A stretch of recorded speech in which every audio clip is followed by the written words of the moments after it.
Contract December. I'm still following Mexico because why the hell not? Oh, some marbles have died. Lush, Britannia, and Destroyer have perished. Aton also gone. Oh, Bacon Pancakes went over the edge. Bear Claw's gone. Someone's in the air. Rance Mohammed is gone. Unfortunate for them.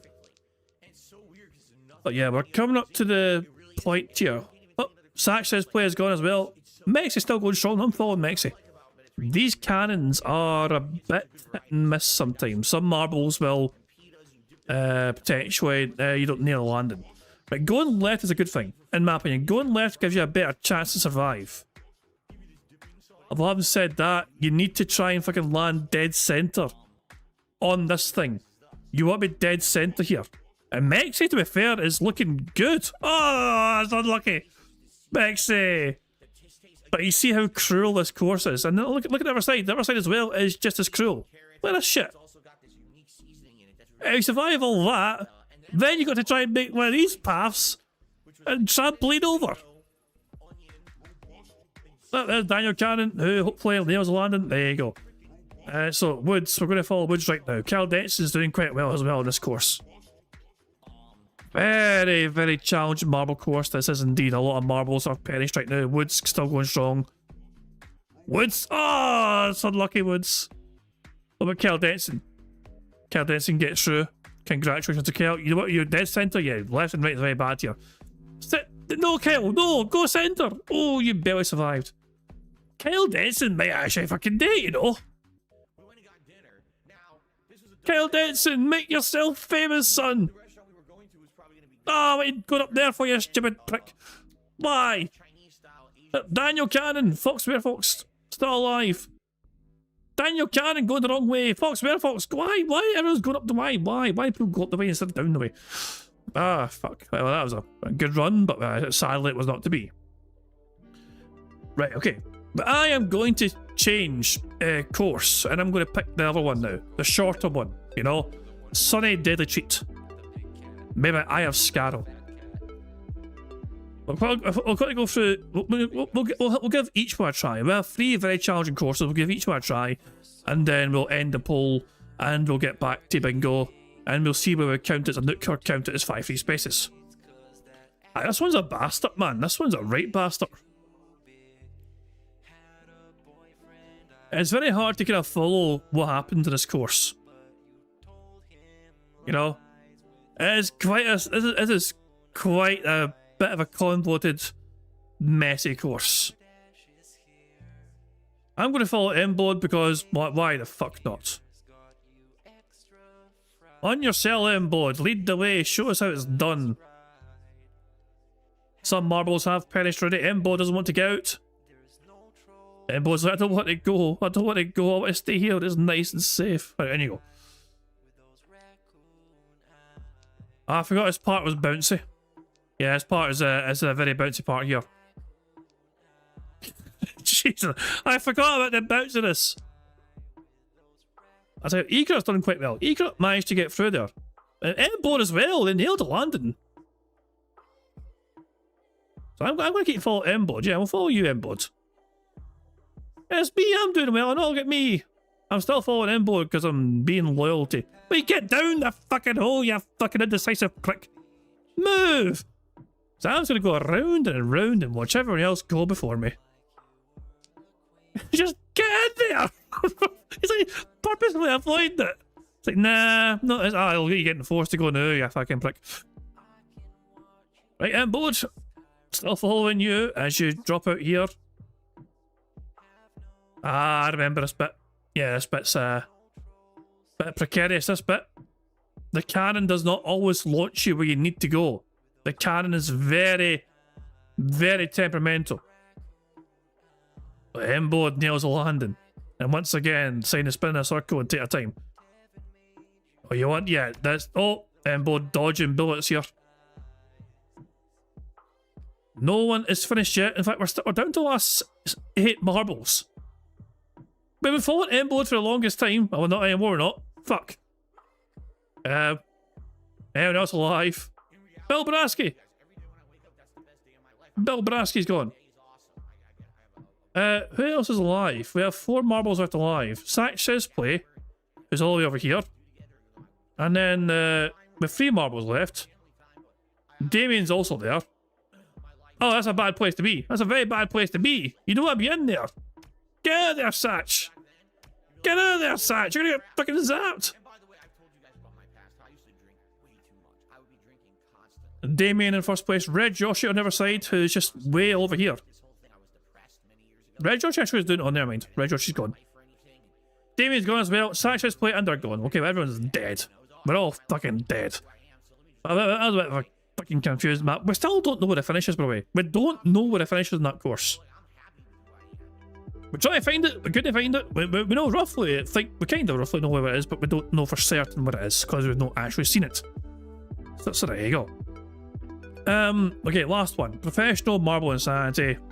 We'll give this one a fucking good go, and then we'll see what the results of the poll are, and that'll determine what we're doing next, you know, so there we go. Of course, if I do count it as a nuke, then we'll be doing a marble race again. Just to, I'll say, because we have a full house. As well, of course, if you guys vote for it to count as a nuke or not, so there we go. This course, a bit of a challenging one as well. Gonna follow, so is going down there good? Yeah, it's the same kind of thing, practically. Yeah. I died. God damn it. Why did I die? I didn't deserve to die. I was so young. I'm still following. Right now I'm following Ulf the Arbalist here, as I try and make the way through this course and survive it. Through the cannon we go, and through here, and this is as good as bad. I don't know if this is good or bad. Do we want to be here? I guess, maybe. I really don't think we should be here. Or maybe we should be. Still following Ulf the Arbalist here. Fuck me. And we drop down here, we drop down here. I guess this is good. Roche Pate's doing very well down there. But I am still going to keep following Ulf the Arbalist for now because I'm loyal like that. I am loyal. So we're now going up the way. But where the fuck are we going?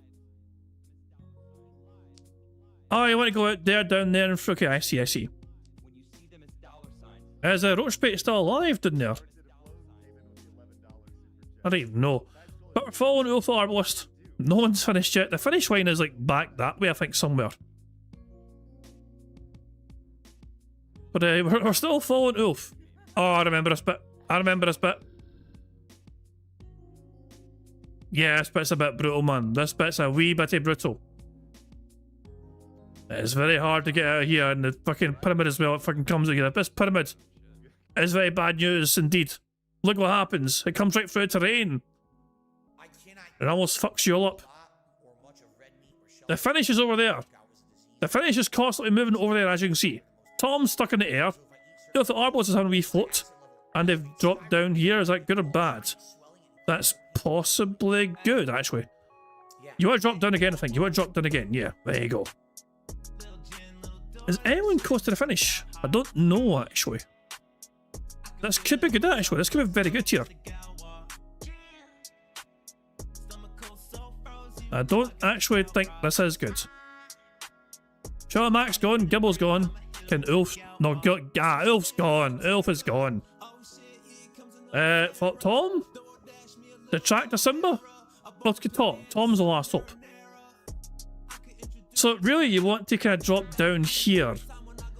This block being the way is a right pain in the arse.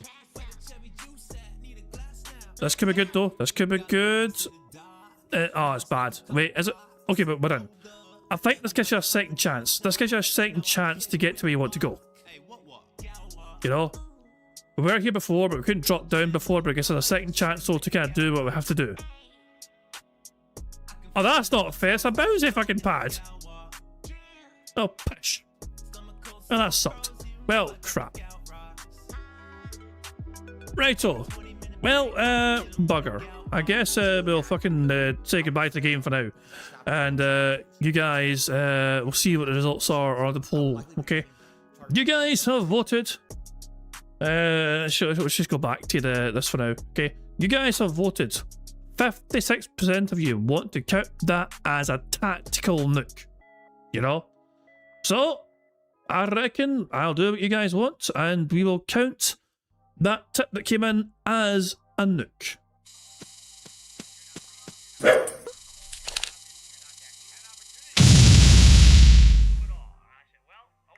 Good dog. That's my wee dog, by the way. Fucking nooking the shite out of Phil, so there we go. That's a good dog. So yeah, you guys wanted to count it as a nook. Good stuff indeed. And yeah, we will count it as a nook. So yeah, we've finished this card. This bingo card is complete and victorious. So we're done with this card. Everything's done with this card. We have the nook confirmed. Oh boy, how exciting. Anyway. It does mean, of course, we're doing a second bingo card, okay? So, and the free spaces will carry over to that second card because that's what nooks do. So there we go.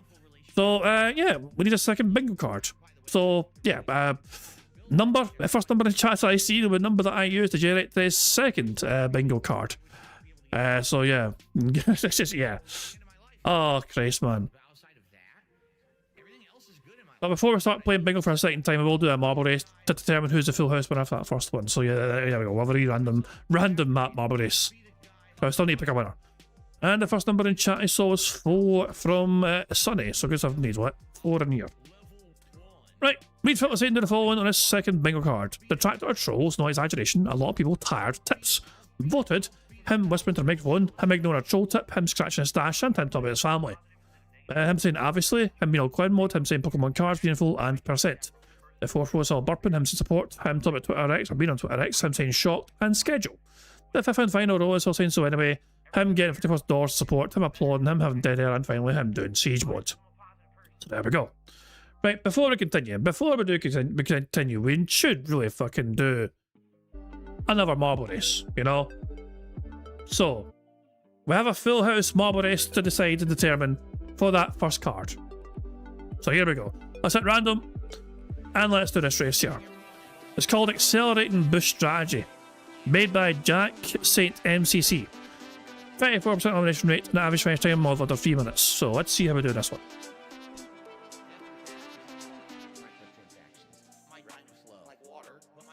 Right, so we have 119 marbles all lined up ready to go here. They'll go down here in a big circle and make themselves dizzy as fuck. Then finally drop out here and through here and briefly separate, then fucking merge back together again, go up the way in this fucking big elevator. Get out here, go around here, and fucking go around here. And go for a spin. They split left and right here randomly, but it's symmetrical, so it doesn't really matter which way you go. Although you could wait a second, never mind that, wait. So left and right is symmetrical, but the centre is its own unique path where you go through this. And then you get a speed boost, which will launch you. Where does that speed boost launch you to? To here, maybe? And there's also, these things can do, it's brutal. Wait, is that good or bad? It's a lot to tell what's good or bad here. Like, follow to the side might be good here. I don't know. Let's go. Fascinating looking map. Fascinating looking course. Let's fucking see how it goes. We have started the course, and let's just go to determine our full house marble prize winner for the first bingo card, and then afterwards we can go back to bingo, and then during the bad band some more. So who's the first one to drop down all the fucking spinny circle-y round the fucking, there we go, just someone dropped in. Someone dropped down so I can start following somebody. If I start following somebody now I get fucking dizzy. Dashy, BST, looking like they're doing Roach Bait as well, and there you go, Chris Danks as well. I'm going to follow Chris Danks has nipped their head into the lead there, so yeah, I'm going to follow you, Chris Danks. No pressure, Chris, but you know, you're in charge here. Don't go that way for fuck's sake. Oh, now everyone's past you. Lady of Ravens is gone. The Dom is gone. We've lost a few marbles already, but we're following Chris Danks' marble as things stand. As we go up this big massive elevator, and that could have been a very precarious exit, but he managed to stay and hold on. BST in first place, currently followed by Dashy, but it's a very close run thing. And the contenders here are not far behind. Chris Danks getting slowed down here. Chris Danks getting very slow down here. I'm glad to stop following you, Chris. I'm sorry, but you're slow as fuck, pal. I do apologise, Chris, you know what I mean? But you're getting miles behind everyone else at that point in time. See, Alex Alexander is one of the few marbles that went down the middle path. But other marbles like BST went down that side. But the middle is faster. Confirmed, the middle is definitely faster. Who the fuck was that? Hi, I'm Stu. It says, hi, I'm gone. Oh, Aussie's game room has collided and then gone altogether. But can Alex Alexander stay up here? And do you want to stay up here? Josh Reiser's marble is gone. Alex Alexander is very close to winning here. Can somebody perhaps beat them to the postal by going round the outside? No one's that close, so Alex Alexander, surely it's yours to lose here. And Alex Alexander's marble has crossed the finish line. Good stuff indeed. Second place was Lazy Crabs, third place was Peacock Gaming, fourth place was Buddy, fifth was Mr. Biggerfan, sixth was Detractor Simba, seventh was Narkill, eighth was Detractor Media, ninth was Captain Murphy, and 10th place was Toxics. So there we go. Alex Alexander making that course his bitch today. Well done to you, Alex Alexander. The rest of the marbles will try to cross finish line right now and get to the end, but that's going to bring an end to the course very soon, probably. In case you're wondering what the finish is like, there you go. You do a speed boost into the bouncy pad and you land in the finish section, so there you go. Chris Danks is finally, you're in first place for a wee small bit, but Chris Danks, at least you finished the course, there you go, well done. Brian 8, there's Warren as well, and Sonny trying to finish the course. Sonny couldn't finish, they got nuked. But Warren managed to get finished at the very end, at least, so there you go. But of course, the main thing that matters is Alex Alexander. Alex Alexander, that marble was victorious, so congratulations to you. Let's spin this wheel and see what prize Alex Alexander has won. And then we can start our second bingo card. Here we go. Spin the wheel. Alexander has won for themselves an intro shout out. So tomorrow's bingo stream will have their name appearing at the start. What a prize. Good stuff indeed. Anyway, I think it's time for us to get back to the bingo and Phil's stream and all that shit. So yeah, here we go. We have our second card ready to go. And before I start playing bingo for a second time, let's press the random Scottish soundboard button once more to send us off into battle for a second time. On that happily mucky note, it's time for us to try and get a second full house as Phil bores us all to fucking death. Good luck. What's up, Game Boy? What's up, J-Rad? How y'all doing this morning? Amu says, I went PC a decade ago except for Switch. All those games I bought physical copies. Wow. You own physical copies of all your PC games? That's wild. Unless you're saying Switch.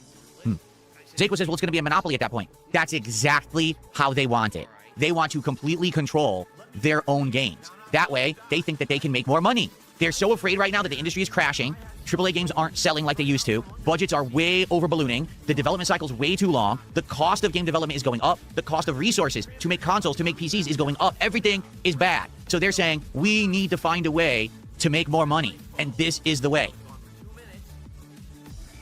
People Person says, let's not forget the preservation aspect here. You know there's going to be digital updates that will change games in ways that players don't want. That's a fair point. Digital updates, patches, make a game change, and sometimes people want to play the old version. Well, if you don't have a copy of it, how do you play it? That's also a good point. Oh, I see. All your Switch games are physical, PC's all digital. Got it. Bertaming says, you got a horde of vintage big box PC games now.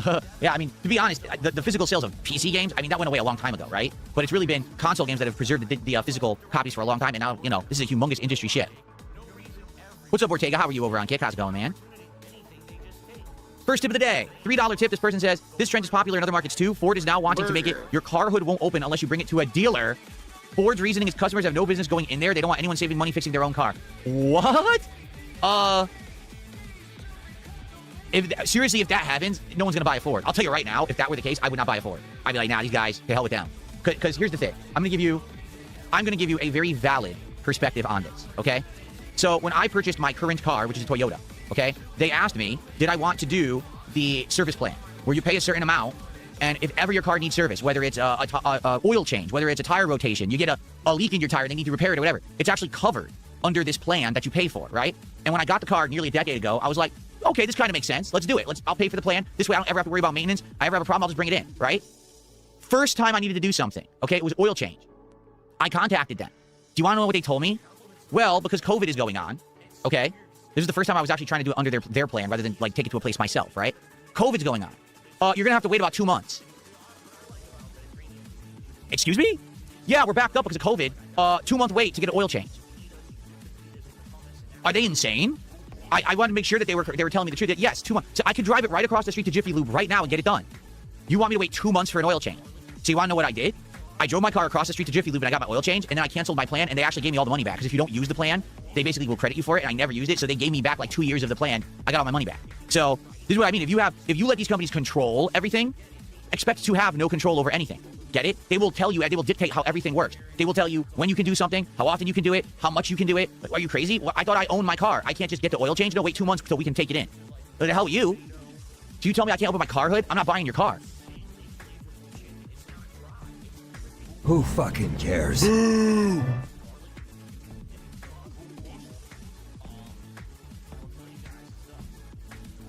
Let's see here. Well, Sylvania says, listen, people will moan and complain, but eventually people will give in like they always do. Digital only will become mainstay and people will move on. You're right. I mean, you gotta think of it this way. As gamers, this is our hobby. This is what we like to do, right? We like video games. We have to accept it. How can we fight it? These companies make the games, particularly Sony. They make their first-party platform games. How would you basically say no? Right? Okay, well, I'm just never going to play Sony games ever again. So no more God of Wars, right? Just think of all the Sony exclusive titles you'll never play. The good news is, they're actually few and far between these days. If you actually think, oh, console exclusive, there's not that many, all right? But here's a perfect case in point. Grand Theft Auto 6. The biggest game in history, pretty much, right? Coming up this fall. If you say, I want physical only, you're not playing Grand Theft Auto 6. You understand that? You have to skip it, because it's digital only. And by the way, it's not on PC at launch, so you can't even get a discounted version. You have to pay the full price on a console. And it's digital only, and you'll like it. Yeah. If ever there was a time to go PC, I would say it's now, except now prices have monstrously inflated for PCs. So now a PC that used to cost you $1,000 probably cost you $1,750. So now you're screwed there too. I mean, the entire industry is changing. What people are saying is, essentially because of these price hikes, that people are going to get priced out of gaming. It used to be a hobby anyone could do, and now it won't be anymore. And yeah, I'm starting to see that. I'm starting to see that gaming is just going to become a premium hobby for people who have a lot of money. And that's about it. Like, there's nothing we can really do about it. Although, I don't have the story for you, but I did post it up on X the other day. If you're not aware, there's currently a lawsuit going through. People are suing the 3 big memory manufacturers because remember what I said 2 days ago on the morning show? That I didn't understand why pricing on memory was ballooning. And everyone's like, well, it's because demand is going up because of AI. But the way I explained it was you have to understand something. Just because there's more demand doesn't mean the cost to manufacture is higher. More demand means more people want it, but it doesn't mean it's more expensive to make. What I felt was happening is that we were getting scammed. That these companies that make the memory said, ooh, there's way more demand for it now and AI companies want to buy up all our memory. Let's ramp up the prices so we can make more profits. Well, guess what? There's evidence that actually happened, and there's a lawsuit going through right now suing the top 3 memory manufacturers in the world that they are colluding to rip off the world and get rich quick. What? He said he posted this. Hold on. He said he posted this the other day. The other day he said he posted this. Hold on. Yeah, it's here. Yeah, here it is. Here it is. Here. VGC news story here. The 3 largest RAM manufacturers in the world are being sued for allegedly working together to fix the supply and price of memory, leading to the recent surge in price to consumers. And Phil's tweet was, I literally referenced this very thing on my morning show today, and half the chat acted like I was nuts. If there isn't a shortage, why are prices going up so harshly? A surge in demand doesn't always make something more expensive to manufacture. And Dow Dragon says, this just in, materials cost you absolutely nothing. Jesus, man. Oh, for fuck's sake, man. I mean, there you go. That one fucking flew under. I didn't see anyone fucking reference that before it fell fucking did a tweet about this. That one fell right under the fucking radar, that one. But there you go. Let's get back to Pokemon. Pokemon. Bingo. Pokemon. No, I'm fucking saying Pokemon because Phil fucking usually references all the fucking time. Whatever. Let's get back to Bingo. I don't think a lawsuit would be going through like that if there wasn't some evidence of this actually happening. Because I think that's exactly what it is. They're trying to take advantage of us, saying, well, the world's now reliant on our memory, and everyone wants it. Let's jack up the price, and we'll just basically make extra money for nothing. Well, they're getting sued. I don't know how long that lawsuit will take to go through, but let's hope that something comes of it, okay? All right, guys. Well, that is the story. Oh, I almost missed it. Red Eyes Black Dragon did a $2 super chat and says Toyotas are easy maintenance cars too. That's absolutely true. Toyotas, very easy to get parts, third-party parts too. Like you don't even have to get name brand parts if you don't need to. Toyotas are very easy maintenance cars. Why did the Toyota dealership think I was going to wait 2 months for an oil change? They have to be stupid. And the answer is they are. They were absolutely stupid. Like, it made no sense at all.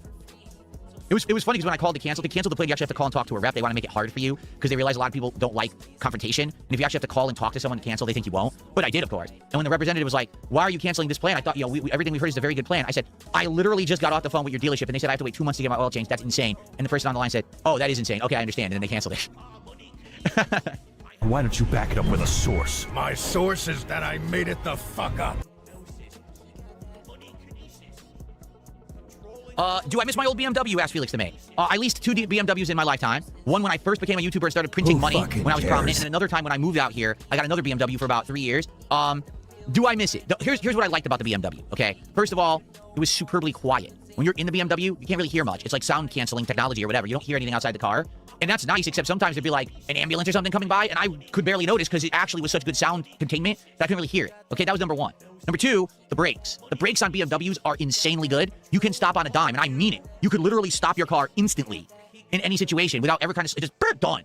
Wow, what kind of brakes those are, I don't know, but they're absolutely insanely powerful brakes, okay?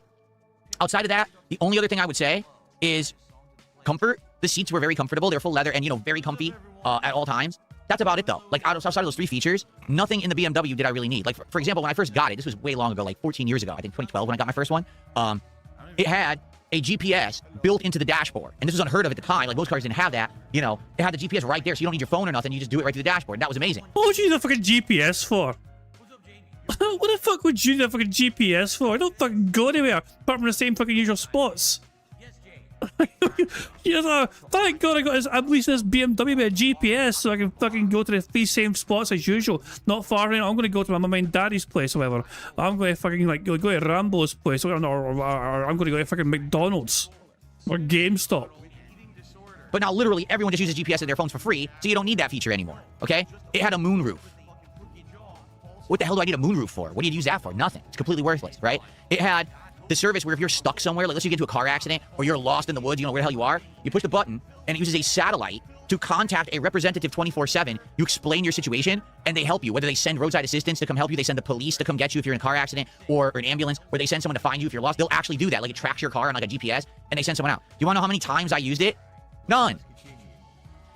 You want to know what it had? Heated seats and a heated steering wheel. Woo! I never used any of the features. I never used them. I didn't need them, So, luxury cars are just that. They're luxury, meaning you're going to spend a lot of money to have them. But ultimately, most of the features for a normal person, you're never going to take advantage of.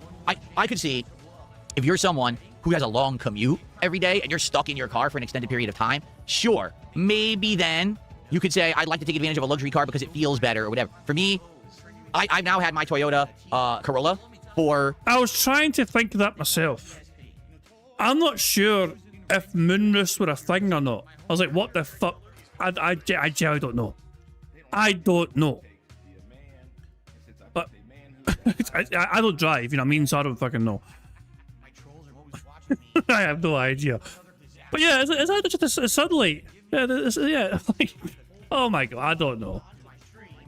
Almost a decade. We're going on year 10 right now. I have 0 complaints.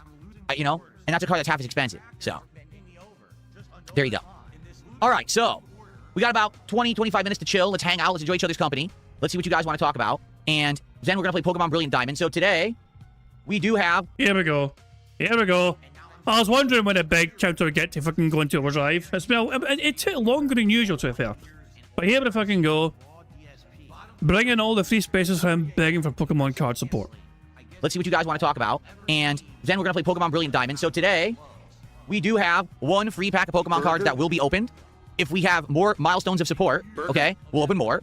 I want to do more, and I would like to do that on this stream. Yesterday, we only had the 1 pack for the first stream, so we actually ended up saving it, and it was on the late stream that we opened all the packs. Today, I would obviously like to open some packs on this stream. So if you like the content, if you enjoy the morning show, if you're having a good time, if you like Pokemon today, please support the stream. Let's get some support rolling so that we can get some packs open. I would love to do that. Okay. Am I planning on playing Ratchet & Clank 3 soon? No. I don't think there's any demand to really see me play Ratchet & Clank 3. That was a very short beg. What the fuck? Being honest. Are you feeling okay, Phil? You didn't beg as much as usual. Was I glad that they upsold me to get a BMW to experience luxury and superior German engineering? They didn't. The story is funny. The car I had when I was an early YouTuber was a Pontiac Grand Am 2002. It was on its last legs. The thing was literally leaking fluids. The window had broken and wouldn't go up and down anymore. It was stuck falling through the door. The thing was literally going to explode. So I drove the Grand Am onto the lot, and I explained to them, I need a car. They're like, what? I was like, listen, I need a car. My car is out there, and I think there might be a fuse in the back. It's going to burn out. It's going to explode in your lot. So I need a car. And so they showed me all the different models. I got the entry-level model, whatever the entry-level BMW was at the time in 2012. That's the one I got. I didn't overspend or anything. And the only catch was... Oh, wait. Entry-level model? So you did not get a basic model. Basic fucking BMW models, I'm pretty confident, don't fucking come, as default with heated steering wheels and heated seats. Fuck off. Fuck the fuck off. Also, you didn't fucking walk into some sort of car dealership saying, hey, I just drove a piece of shit car onto your lot and it's probably going to explode soon. So give me a new car, bitches. I wanted black, and the only ones that they had on the lot, I think, were silver and, blue. So what they had to do was go across town, and on another lot, they had a black model. And so I test drove a different color. I said, yeah, it's good. I like it. And, they ran my credit. They approved it, stamped it. I just sat there and waited like an hour, and they went and got the black car, drove it to the dealership, and I literally in one sitting, I left with the BMW. So there was absolutely no upselling, nothing like that. I just need a car. Oh, what? It was like the easiest sale the guy ever made. Of course, it was a lease. I didn't buy it. But, easiest sale the guy ever made. You had to sell me. I need it. I just need it now.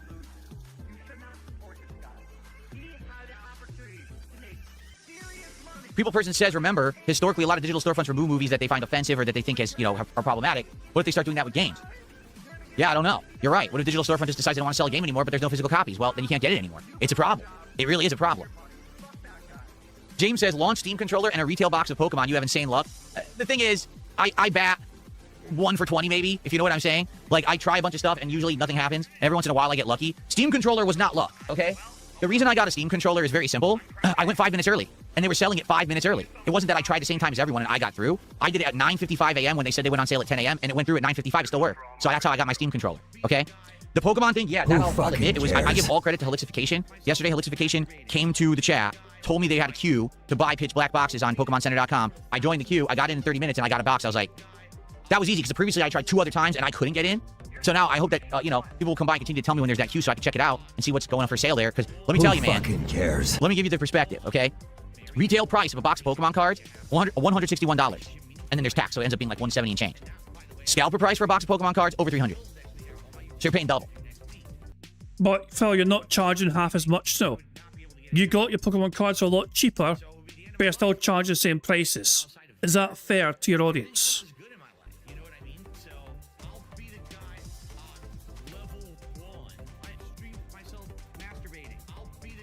Okay, hold on 1 second.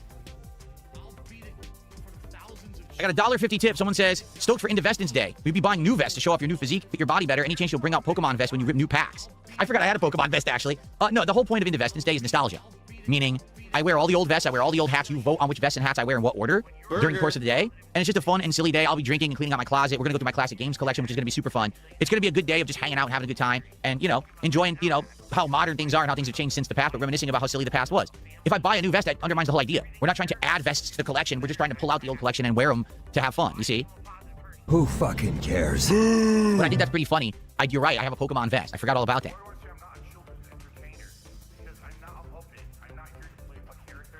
No, I never heard of Examina. Don't know what that is. Any ideas for the next DSP Tries It, J-Rad? I'm not going to do one next week. There's 2 reasons. Reason number 1, I don't particularly think there's anything crazy going on right now to do one on. If there was something that comes up between now and maybe Monday, I will. But I haven't heard of anything great yet. Number 2, next week is really weird. Okay, here's why. I'm going to be off this Friday, which is weird. Usually it's Saturday. Saturday is the Indivestance Day Marathon, okay? After that, I'm going to be here Sunday, Monday, Tuesday. But then I'm off on Wednesday. What? Excuse the fuck out of me? Who gave you fucking permission to be off on a fucking random Wednesday? I know, that's weird. Usually I'm here all week. I have to have Wednesday off next week. Then I'm here Thursday through Tuesday. And then again, I have Wednesday off again the weekend. What? Wait, it's all over the fucking place. This is so confusing. So we're gonna have a random Wednesday just to ourselves, effective. What the fuck is this shit? And he's gonna be here random Saturdays. I'll get the fuck out of here. After.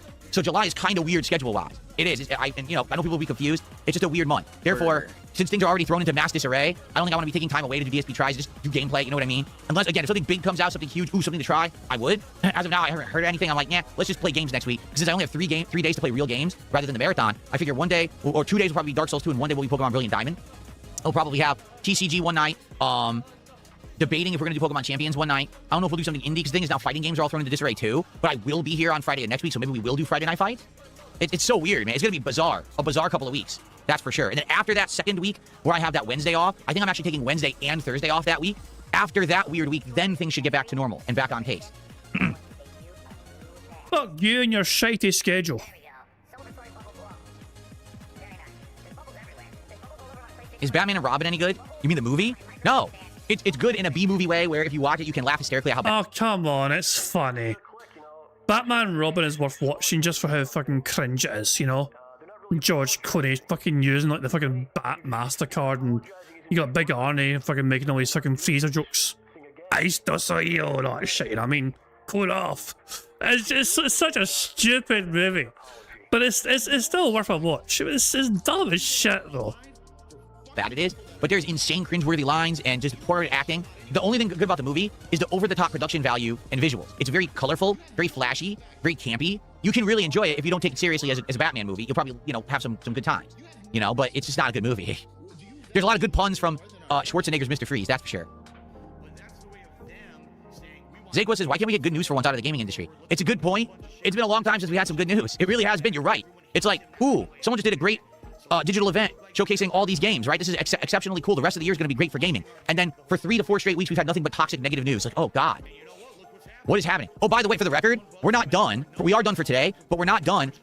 Xbox is about to do record layoffs. Xbox is literally, it's in the works. They're going to close multiple gaming studios and lay off hundreds, if not thousands of employees. It's happening right now because their fiscal year ends, I think, either yesterday or today. And so they're just waiting for that to happen. And they're about to just basically cut the fat, per se. Tons of people are about to lose their jobs in the industry. So, yeah, more bad news is right around the corner. And that ain't good, of course. Someone tipped $2 says, when Phil rocks the vest, the women can't resist. Well, there you go. Thanks for $2. Is that really what it was? Wow. Why don't you back it up with a source? My source is that I made it the fuck up.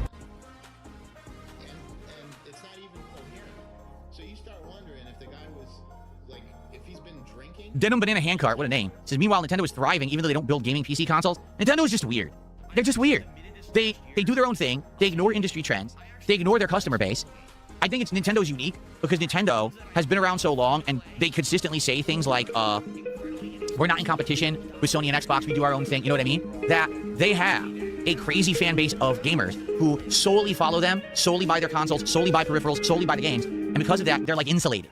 I do feel like Nintendo is insulated from industry problems because of the way they operate, but it just doesn't mean that it results in good games. Like Mario Kart World, sucked. Donkey Kong Bonanza, insanely mid, not very good. Metroid Prime 4, terrible. Very few good games are coming out of Nintendo these days, yet they're still doing okay, which is weird. You would think they need to compete, they need to make good games, and they're not. But they're still doing all right. It's weird. It's even like, what else are they making this year that you want? Think about it. If you take a look at the landscape of games that are coming out in 2026, and what Nintendo game, high-profile game is coming out. I'm going to go through the list right now. Let's see. Who fucking cares?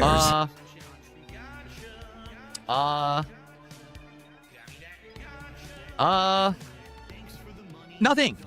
I'm not kidding. I have this entire giant list of games that are coming out this year. None of them are Nintendo games. None. Zero. Yes, there are Nintendo games in development we're interested in. I'm sure there's a new Zelda being made. I'm sure there's a new Mario. We have the new Pokemon game, Winds and Waves. None of them have any kind of release date. So, nothing. As I said in my 1-year review of the Switch 2 just a few weeks ago, what's the point of having a Switch 2 right now? None. Unless you just want to play like the 5 big exclusives they put out, which weren't very good. There's no reason to have the console, right? Pretty insane.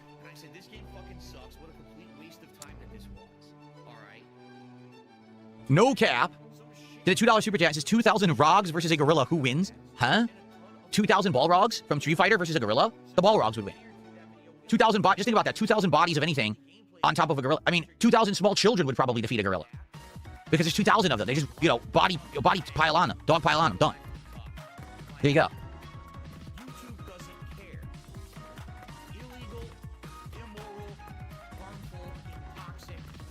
Matthew, I appreciate you suggesting games, but I'm really not going to be checking out any games today. Right now, our schedule is pretty good with Dark Souls 2, which is doing well, and I can't wait to play more tomorrow. Pokemon Brilliant Diamond, doing pretty well, playing it today. And balancing that with some chill games, like Pokemon Champions every once in a while, the TCG card shop game. Tonight, we're doing something special. We're playing, Beyond Before Your Eyes? It's a completely unique indie game. It's about 2 hours long. It's all narrative-based. It's all kind of like almost like a walking simulator, but people are saying it's insanely emotional, and I should check it out. So it's 2 hours long. We're doing the entire game on the late stream tonight, okay? Next week, we got the premiere of Assassin's Creed Black Flag Resync, okay? So that's going to be fun. A new game in the rotation. So right now, we're pretty good with the games that we're playing. Maybe we'll be looking for new games soon, but not yet. Okay.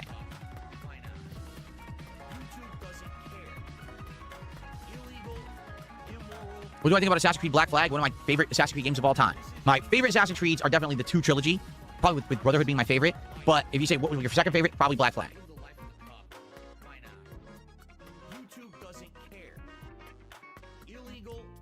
Did he just say 2 trilogy?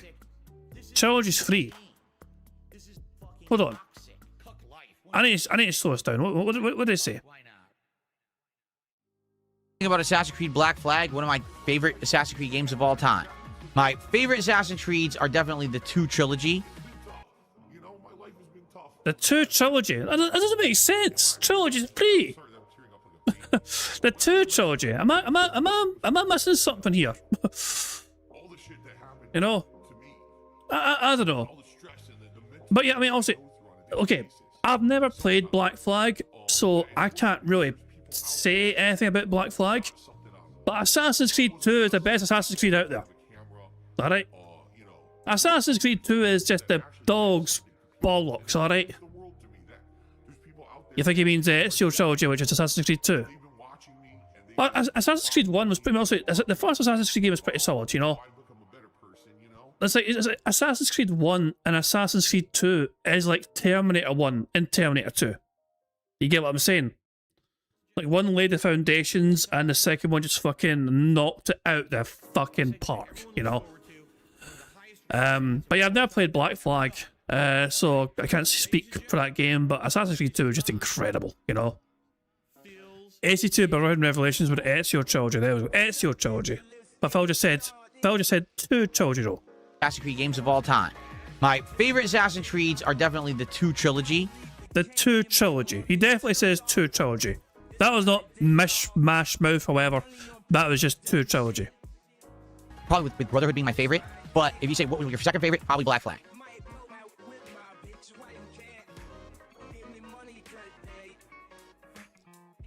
Fire Emblem is a system seller. I mean, Fire Emblem is a system seller, but it doesn't do numbers like a mainstream Nintendo game. And what I mean by that is, yes, you're absolutely right. Fire Emblem will sell, but it's not going to sell like Mario. It's not going to sell like Mario Kart World. Does that make sense?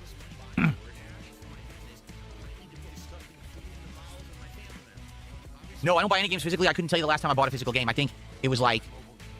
Wasn't it the game that was the predecessor to Baldur's Gate 3? Whatever game that was made by that same company before them. I bought it on Amazon for like half the price it was digital. So hence, here we go. I bought the physical copy on Amazon for half the price of what it would have been if I got off the PlayStation Network. And we played it for like 30, 40 hours, maybe 50. And then people didn't like it and we stopped playing. So... Divinity 2, that's what it was. Divinity 2. You played the game for 50 hours and it took until the 50th hour for people to not like it? Wow, Phil. It's almost like that should be a fucking saying, well, it was going well until people stopped wailing and so I stopped playing the game. Yeah. Amu says, I'm going to get Switch 2 just for Ocarina of Time Remake. Well, there you go. If you're a super fan of Ocarina of Time, perhaps you would want to Switch 2 for that. I can see that. Yes, Muckman, I just said we're playing Black Flag Resync the next week. I literally just said that. Is it really? Is today? I'm being told today is Canada Day. So if you're a Canadian, happy Canada Day. Well, Canadians, how do you feel about that? Do you feel fucking proud and happy that Phil just wished you a happy Canada Day with those dead fucking eyes like that? I'm going to write it for you guys and I'm going to slow it down, alright? If you're Canadian, this is for you, okay? This is all for you, Canadians. In fact, let's go one further. Let's go one further. You ready? If you're Canadian, this is for you.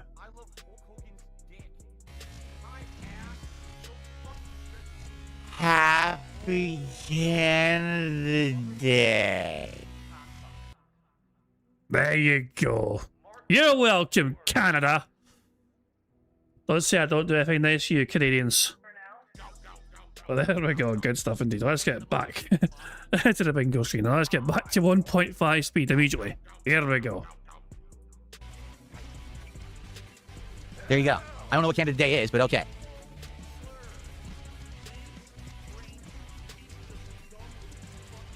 I never played Sid Meier's Pirates, so I don't know much about it, Troy.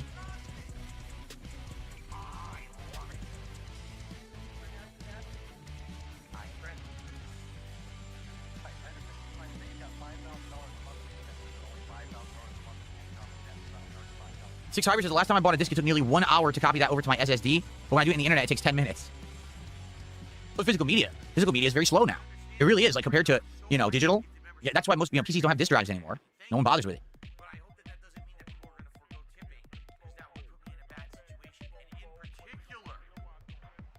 Have I ever played Fallout 3? Are you kidding me? Fallout 3 was one of the most infamous series of games I ever put out on the internet way back in the day when it was new, and people absolutely loved my multiple playthroughs that I've done over the years. I would like to replay it, and the reason that I haven't is because the rumor is that they're redoing it. And here's what happened. For years, everyone told me to play Oblivion. And I said, I'll hold off on playing Oblivion, I'll hold off on playing Oblivion. Then finally, people convinced me to play it. Okay, I'll play it. Played Oblivion, had a great time with it. Then they re-released it, Modern Remake. And I was like, just played the original, now the Modern Remake. Well, obviously, no one's going to want to watch me play the whole remake. So I ended up playing the remake for like 20 hours, and I dropped it because no one wanted to see it anymore because I just played it. So I'm like, I know what's going to happen. I'm going to hold off on playing Fallout 3 for the absolute longest time, because right now I can play it on PC probably with cool mods and everything to make it amazing, right? And then I'm going to finally cave and be like, I'm tired of waiting. Let's play Fallout 3 again. And the moment that I finish my playthrough of it, they'll announce the remake. And I'll be like, who fucking cares? Six Hybrid, thank you for 7 months as a member of the channel. I really appreciate that. If you guys have enjoyed today's morning show, please support the stream. We're coming to the end of the show in the next 5-10 minutes. Now would be the time. Let's get some support. How about we get a sub over on Kick? Or how about our first kicks? We don't have any kicks today. Let's get our first kicks over on Kick. How about we get a tip bigger than the $3? Let's get like a $5 tip. How about we get some memberships, right? I don't think we've had a new membership today. We've had some resub, but let's get a new membership today. All right, let's go.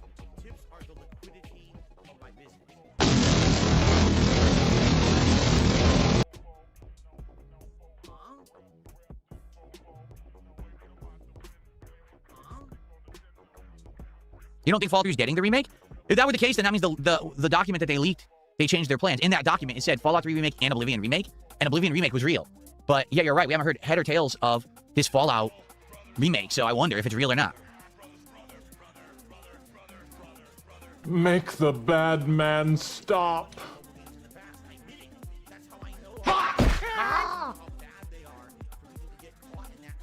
Anybody care what this guy thinks? No! Okay.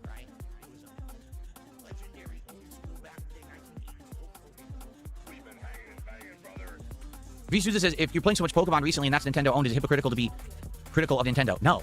Just because you enjoy content out of a company doesn't mean you can't criticize them. That's absolutely ludicrous. Just because I like some things they're doing, I have to kiss their butt? How stupid and disingenuous would that be? That's wild that you even say that. It's very stupid, actually. And for the record, all the Pokemon stuff I'm playing is pretty old. Like, Brilliant Diamond, old Pokemon, right? Champions, okay, are you... How is it, though? You want Nintendo to fucking change the way they conduct their fucking business, but you fucking still support them by buying every fucking thing they fucking make.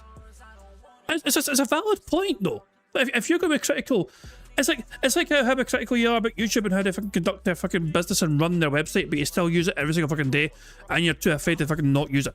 You know, like you're literally shitting on where you eat. You know, like you need YouTube. You need YouTube more than YouTube needs you, and you're going to bitch and whine and moan every fucking day about how YouTube are fucking street smart and not fucking or they're book smart but not street smart. Arguably Champions is new, kind of. It was out for months, and now it just came out on mobile, so you could argue that it's new again. But it's not really new. It's kind of just an interesting premise of a game. But that's it. There's 2 games that I'm playing that are Pokemon. One I only play once a week, so I don't even know what you mean that you think that a third of my content is Pokemon. That's false. TCG Card Shop Sim is not Pokemon. It's not owned by Nintendo, for the record. Would I want to see Abel in Street Fighter 6? No. I didn't like Abel. I want Hakan back, but you'll never see him back, but I want Hakan. Zarnok? Zarnok's asking how's it pulled in. It ended like an hour ago. Like the poll ended a long time ago. But a Nook. Yeah, the Nook won the poll. And so the first card was won officially. We had a Nook. And the winner of that bingo race we had for that Nook was Alex Alexander. So yeah, it's a second card now. You know, Just that was a long time ago, man. Well, yeah. But yeah, welcome to the second card. Phil's going to end his show apparently in like 20 minutes time. We currently have 4 free spaces as things stand, which means we're 1, 2, 3, 4, 5. We're 7 away from a full house as things stand. But I'm expecting more begging to happen from Phil very soon. There's no way he's going to be satisfied by starting Pokemon gameplay before he has another beg in there. So we should get some free spaces with the begs, hopefully. On back.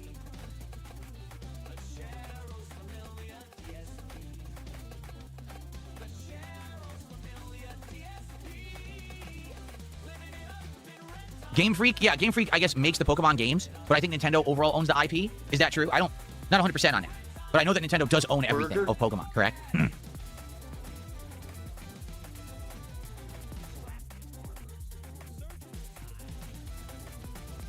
They don't own them fully? I'm being told Nintendo owns an interest, but not fully. Okay. Game Freak is the developer, Nintendo is the publisher. Is that a grizzly bear or a Kodiak bear on my shirt? That is a brown bear. A brown bear. Sorry, you're wrong. Of course, it says Black Mountain, so why would there be a brown bear on Black Mountain? I don't know.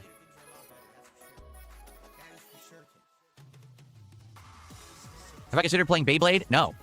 I don't know anything about Beyblade whatsoever. No clue.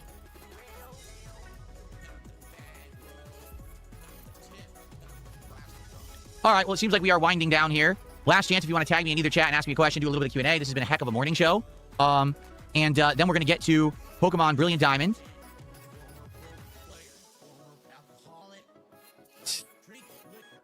Oh, excuse me. I'm gassy today for some reason. I don't know what's going on. Who fucking cares?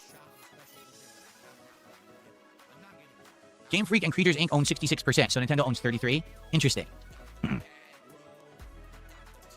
It's boring. You're boring, everybody. Yes, before your eyes is the night stream. It is the entire night stream because I'm being told the game's just roughly 2 hours long. So we will do the entirety of the game on the late stream tonight.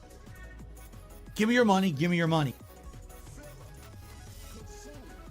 Do subs get a discount on pack openings? Yes, here's how it goes. I'm going to give you a big deal. You ready? 10 gifted subs on Kick gets you 1 guaranteed pack opening. Okay? And then that adds to the cumulative total that we're doing. When we get to 100, 150, 200, also we have more pack openings. So 10 subs right now, boom, get a pack opening just like that. There you go.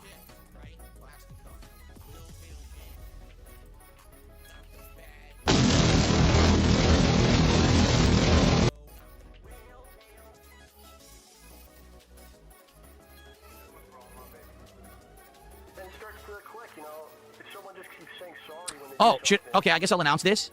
Just to get it out of the way, because people have been asking me this for 2 straight days. So, if you remember, the Steam Machine reservations, or I should say, the opportunity to get a Steam Machine, okay, launched, what was it, last week? And so, what you had to do is go to the Steam page on, the Steam Machine page in Steam, and you had to tell them which versions of the Steam Machine you were interested in getting, okay? Since that happened, and I did register for all 4, I sat down and I had a conversation with my wife about it. I told her the features, we looked at it and everything, and we came to the conclusion that she probably doesn't want it. That if we're going to get her a PC, we're going to try to go get her one that would be exactly what she wants, rather than getting this one. I mean, the one thing she liked about Steam Machine is the form factor. It's a 6-inch by 6-inch cube, so it's compact, easy to put in a setup or whatever. But outside of that, it just doesn't seem great, and it seems pretty limited with what it can do for the price. You know what I'm saying? Like, instead of spending $1,000 or $1,300 on a Steam Machine, spend $1,500 to $1,700 on a PC that's even better and has more things that you want, right? So after having that discussion with her, we decided against getting it. And then, it was funny. It was like, as we made that decision, I got the notification from Steam, hey, we selected you. And they selected me to get the $1,300 model. What was it, $1,350? So it doesn't have the Steam controller, but it's the higher end hard drive, the 2 terabyte hard drive. And they said, you can get it. And I was like, you know what? Here's what I could do. I'm going to buy it, and I'm going to resell it for massive profits, scalping it on the internet. Because people are putting this up for like $3,000 on eBay. So I'm going to buy it, and I'm going to resell it and make insane profits on it. No, I'm not doing that. I'm not going to do that. I'm not. What I'm going to do is if you don't take advantage of the purchase opportunity, they literally will give it to someone else. So I'm just going to let it time out. And they're going to give it to somebody else at regular price. Rather than you could have fucking bought it and then given it away to a fan. I'm just saying, Phil, it would have been something nice to have given away to a fucking loyal fan. You know? Maybe a wee contest or something, you know, but nah. Rather than me scalping it for massive greedy profits, I'm just going to let someone else get it, okay? It could have went the other way, we didn't know, you know. But, nah, after looking at it, we're like, you know, probably spend a little bit more, get a much better thing, get a much better PC than what the Steam Machine is. I think that's what we're going to do. So.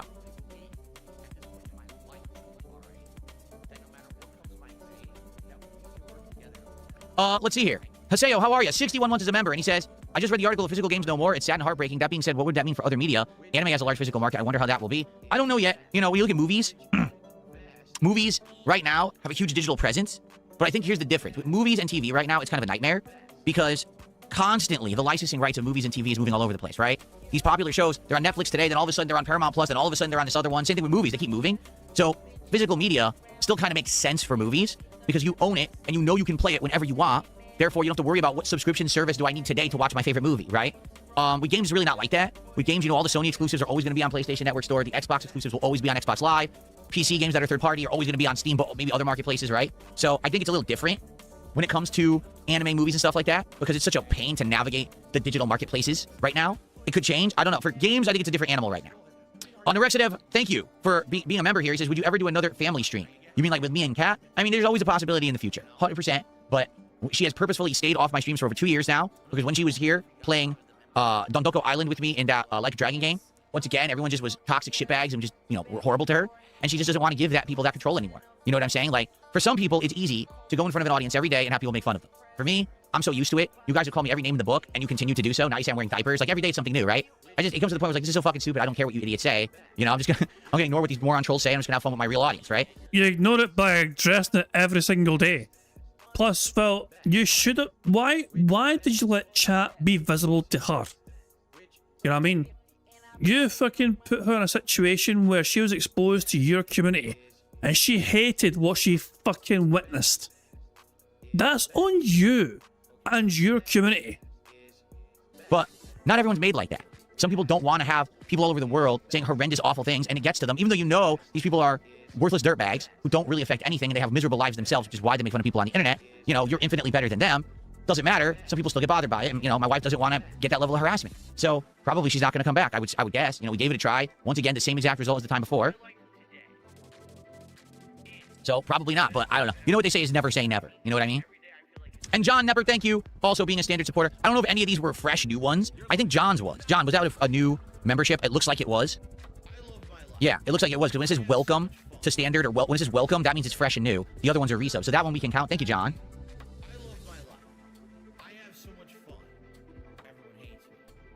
Cool.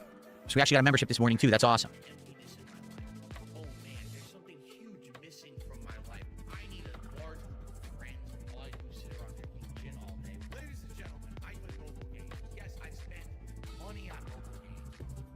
I don't care about Uwe Ball.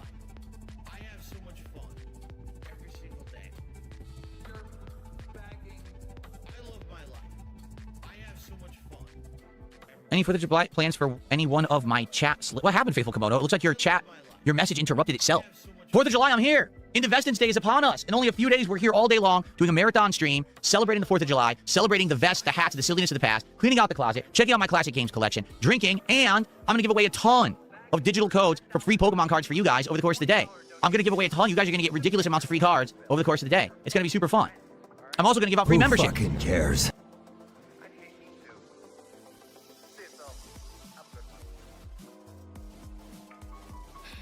Yes, you email for an unban. That's how it's always been. Big Larry, thanks for a buck. He says, Happy Canada Day.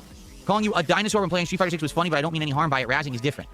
I don't care. You call me a dinosaur. I'm an old fart, especially for streamer standards. I know I'm an old fart. That's all good. Old bastard. Thankfully, do I look older? I do. Do I look like I'm an old man? No. So I'm happy for that. Especially now I got more in shape. So Phil, you are 44 years old. You fucking look like you're ready to retire. You look like you're fucking late 50s or your 60s, for fuck's sake. You do not fucking look that youthful. You know, you still call me old. Wisdom comes with age. I think I've learned a hell of a lot doing this. Could have fucking filled me. No, I haven't bought a physical PS5 game in many, many years. Thank you, John, for $5. He says, I'm looking forward to Saturday, and I hope your day is going well. So far, so good, except for the horrendous gaming news that we covered, but in general, the day is going fine. I'm looking forward to a nice, chill Pokemon stream with all of you right now. I'm looking forward to pack openings today at some point. I'm looking forward to whatever this Before Your Eyes game is tonight that you guys have told me I really should play. So, yeah. $1 more, and we get another square ticked off. He's on $49 to support right now. One more buckaroo. We get to tick off that $50+ in support for Phil. Oh, Christ. The bingo, this second card's going quite well for free spaces. I mean, we're going to tick off 50 very soon, I imagine. So we're counting that as effectively ticked. So 1, 2, 3, 4, 5. We have 5 free spaces as well, which basically means that we're 3 away from a full house.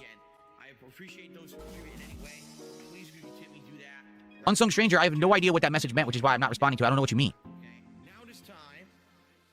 Are you saying that basically your gifted membership ran out? Is that what you're trying to say? I wouldn't worry. People give gift memberships all the time on this channel, and you very well might get it back right away. Someone took the bucket and says we want to see Cat ripping Pokemon cards, but that's not going to happen. Like I said, she's not coming on stream, so you're not going to see her ripping Pokemon cards. Sorry.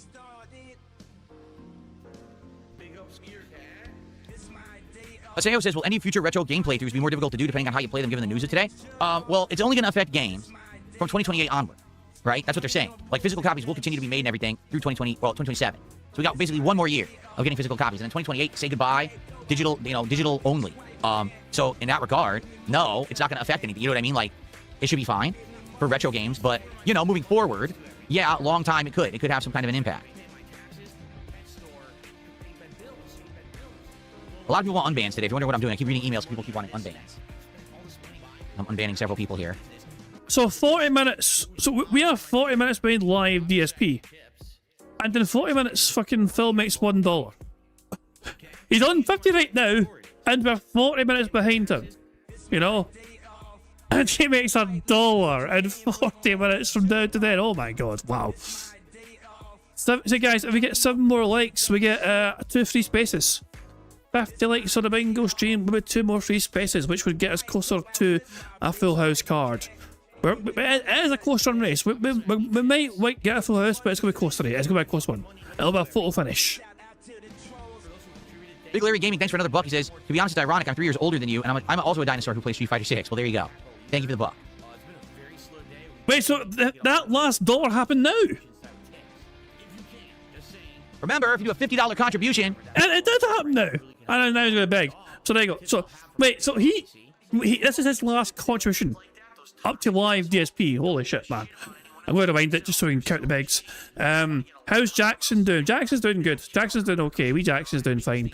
As I said, he's okay, but the heat...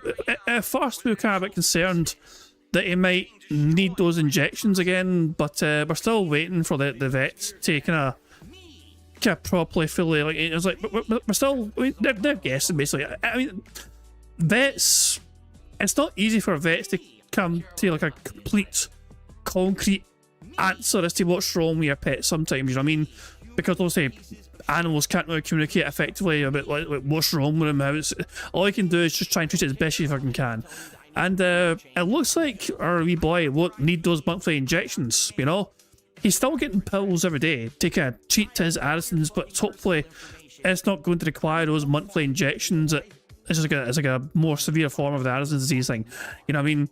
He's not had one for a few months now, and he seems to be okay, but he's still getting the medication every day, and then the pills and all that shit, you know what I mean? But yeah, he's doing grand, you know what I mean? So yeah, cheers for asking. Our wee boy's doing grand. And apparently we got 51 likes. Well, that is fantastic news as well, because that brings us up to 7 free spaces. And of course, thank you very much, guys, for liking the bingo stream. So yeah, and also to celebrate getting 50 plus likes on the bingo stream, we shall enjoy the Bubbles animation made by the supremely talented Pigs animations to celebrate getting 50 likes on the bingo stream. But remember, you got to keep an eye in the bottom right for Jasper Kitty to do this thing. Fuck him up, Jasper. Good cat. There we go, good stuff indeed. And Steve Edison, I can really recommend joining the Animal Trust. They were really good with Gypsy over the last few years. That's a good shout there. That's a good shout. I have been thinking of trying to incorporate in the past, when Bingos were first doing this thing, sometimes we would give money to the Jasper's Angels, which was a charity that Piece of Peace had set up, But I have been contemplating doing something similar again for bingo streams, where we'd we could have a some sort of thing going to a charity of choice, whatever, but maybe something more. Jasper Angels got quite a lot, you know what I mean? But maybe something. It would be good to do some sort of British-based charity thing, you know what I mean? Just so it sees different, support that way, you know what I mean? I don't know, but it's something to look into for sure, you know what I mean? But it's good stuff indeed. But anyway, Phil, okay, so guys, we have 7 free spaces, which is great news for us. How far? 1, 2, 3, 4, 5, 6. wait. 1, 2, 3, 4, 5, 6. We're 1 away from a full house, and Phil is about to start begging. If this goes well, this beg could lead to a full house. But here we fucking go. 1 more to go. Remember, if you do a $50 contribution, you immediately earn a pack opening today on stream. Sure would be great, because that would double our support so far today if someone did that. That'd be amazing. Maybe a $50 tip or a nice juicy super chat. 10 subs on kick, or maybe 5,000 kick. That would be amazing. I'm actually going to count that as a microphone whisper. I mean, okay, do you guys think this counts as a microphone whisper? What I did here. A tip or a nice juicy super chat. 10 subs on kick, or maybe 5,000 kick. That would be amazing. Gotta lean into the microphone to emphasize the word amazing. Would that, do you count that as a microphone whisper? It's up to you guys. I know. Yes, that's true. He's a pedophile. He leaned in, he did lean in. Remember, bomb? My biggest fans are idiots. I guess it doesn't matter if you guys think it does or not, because the Tractor Simba has decided to get 5 members just to win the game anyway. So thank you very much, Tractor Simba, for getting 5 members. Those memberships are going to Lady Maria, Mishael23, and Genome Maynard, Dr. John Abate, and Dark Side Flow. I'll say Dark Side Flow. We've got many Dark Side Flow's tunes playing in the background of these bingo streams right now. So yeah, that last one going to Dark Side Flow. Good stuff indeed. So if you're one of those 5 individuals, make sure that you thank the Tractor Simba for gifting us memberships, and thank you very much to Tractor Simba for winning us bingo and getting us another full house today. Very kind of you indeed.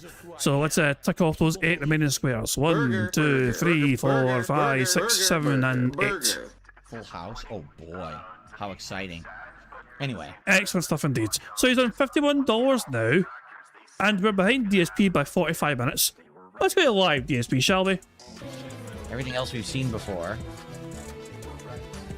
I'm just going to mute him, because who cares with having to listen to the bad man? Is he going to beg? You going to beg, Phil? You going to beg? Are you still in 51 buckaroos? I missed a perfect Croagunk name. What the fuck's a Croagunk? Is that a Pokemon? I don't know. Current DSP is naming a Pokemon. This was the 4th time, but no money towards that. Yeah, Phil is not seemingly having a great Pokemon day so far. Ever since gameplay began. There it is, $51 still there. He's not received any money in 45 minutes. I got to rewind 2 minutes apparently. Hold on.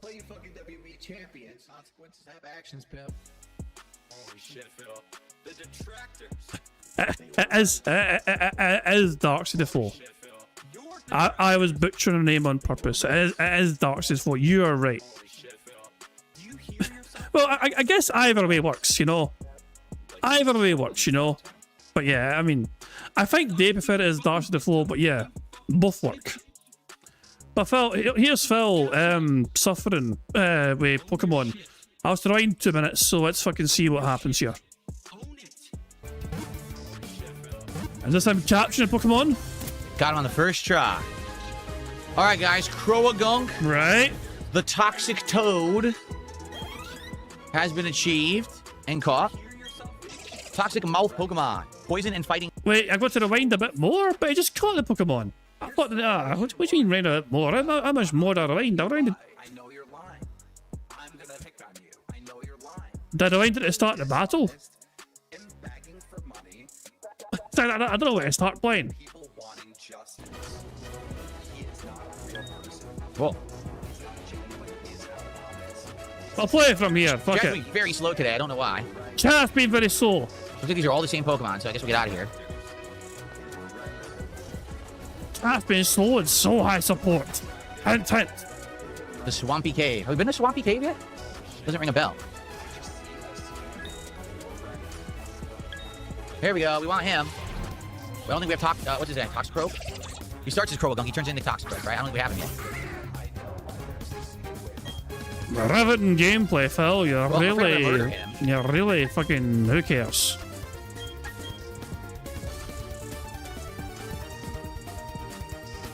Inflicts damage equal to the user's level? Okay. Damn, that hurt. Why is he toxic? No, I've not watched the World Cup at all. I'm not watching. I don't watch sports. That's why.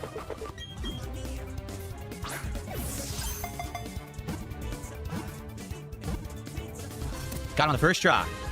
All right, guys. Croagunk, the toxic toad, has been achieved and caught. Toxic mouth Pokemon. Poison and fighting types. Its cheek holds poison sacs. It tries to catch foes off guard to jab them with toxic fingers. What should we name Croagunk? It is a male toad. What do you guys think? Why am I toxic? I like that. Unless someone comes up with something better. Why am I toxic? That's a good one, actually. That's a really ingenious name. Gunky Boy, Assassin. Ralphamale. Toxic Avenger. I love how Phil went for the detractor meme. No, I never watched the Super Bowl. I've not seen it. All right, let's do it. Why am I toxic? I like this. But then why do you have Super Bowl related events for your fucking shitey marathons? Dang.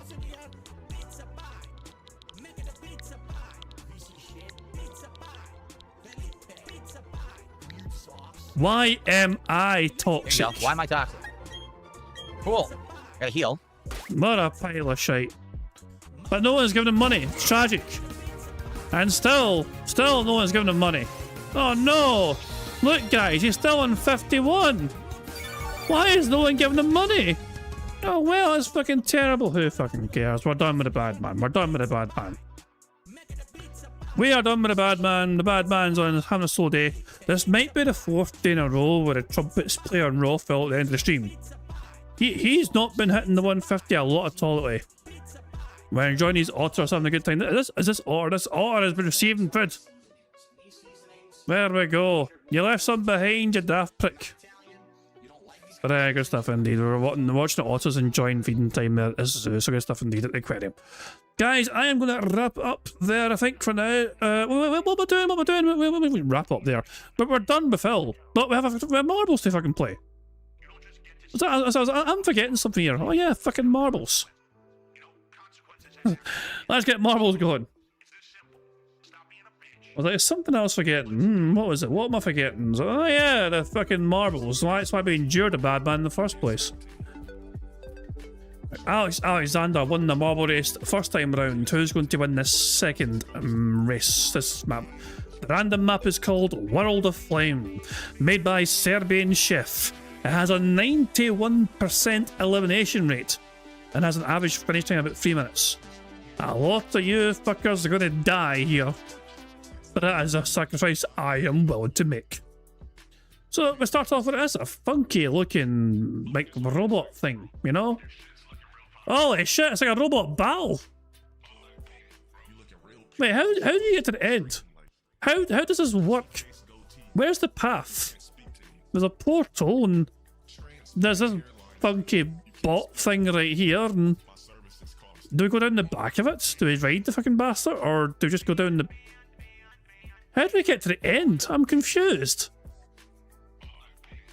Well, oh, the course is up there. The pop... Wait, so...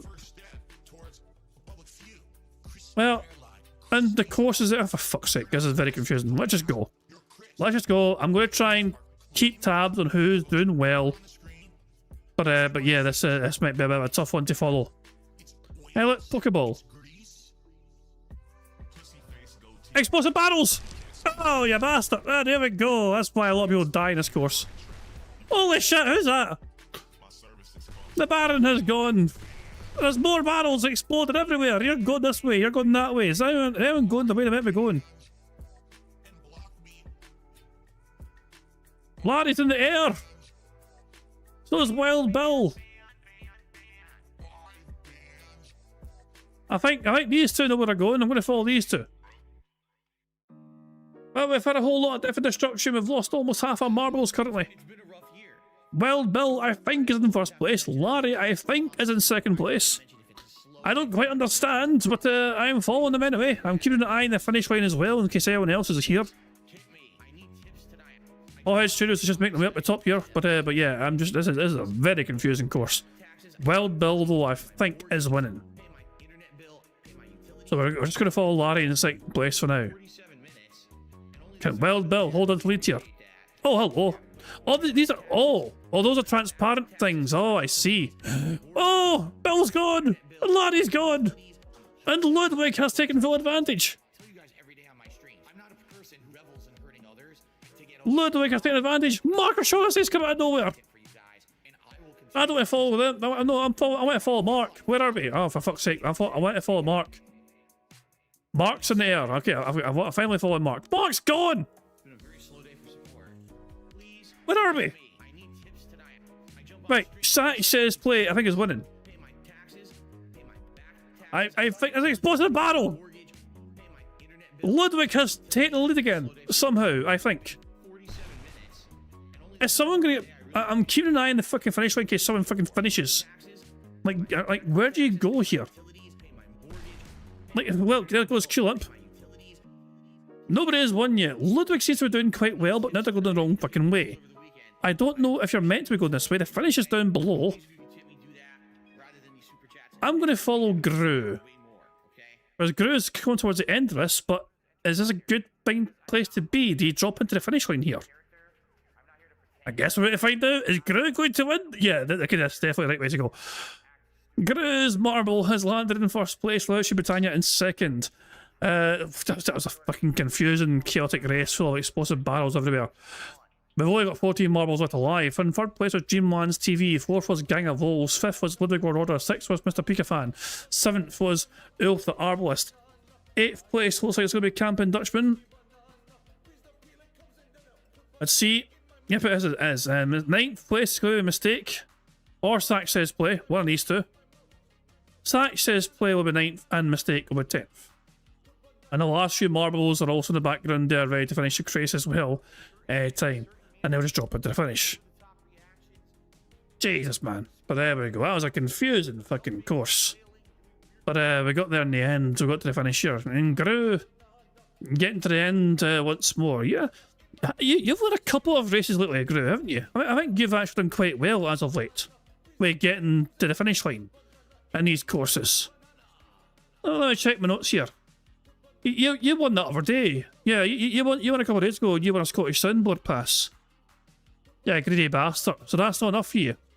Having the Scottish Soundboard Pass is not enough for you, Gru. You got to fucking win more things now. Is that what it is? Aye. Oh, let's fucking spin the wheel then and see what Gru's won as well, the Scottish Soundboard Pass.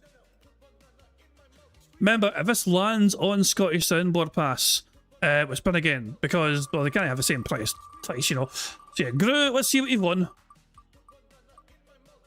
You have won an intro shout out. Congratulations, Gru. Your name shall appear in tomorrow's intro.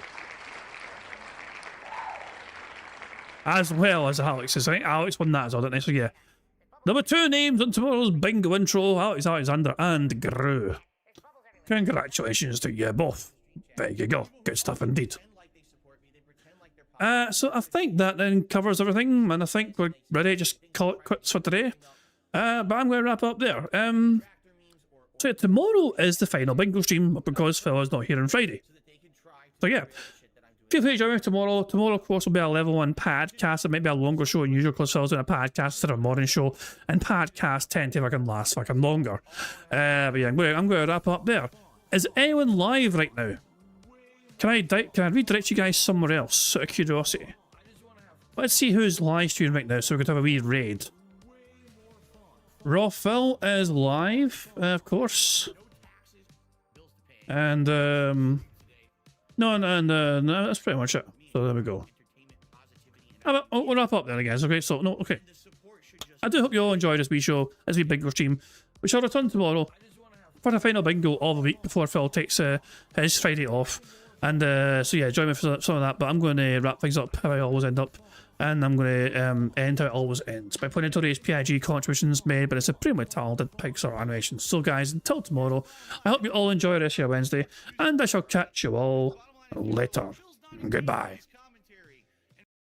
On September 14th, a pre-authorized payment of $16.51 from PayPal.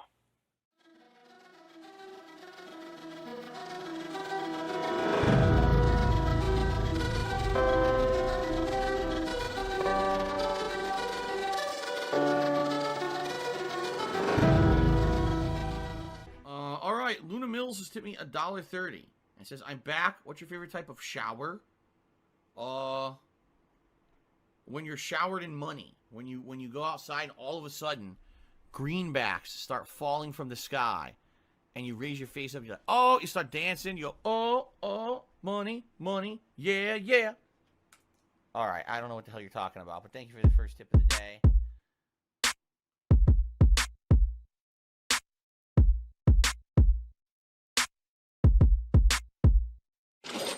Money, money, yeah, yeah.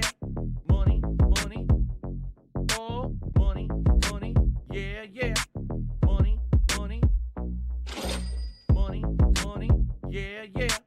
Money, money, oh, money, money, yeah, yeah. These contributions are mandatory.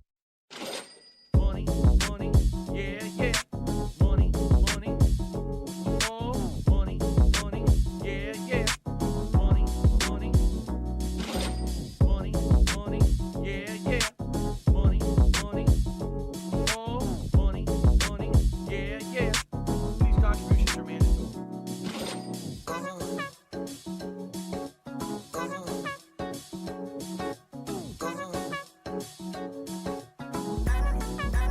Show me the money.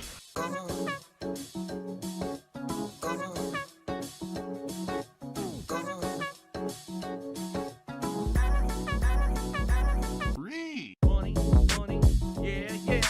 Money, money, oh, money, money, yeah, yeah. Money, money, money, money, yeah, yeah. Money, money, oh, money, money, yeah, yeah. These contributions are mandatory. And it's gone, just gone like that.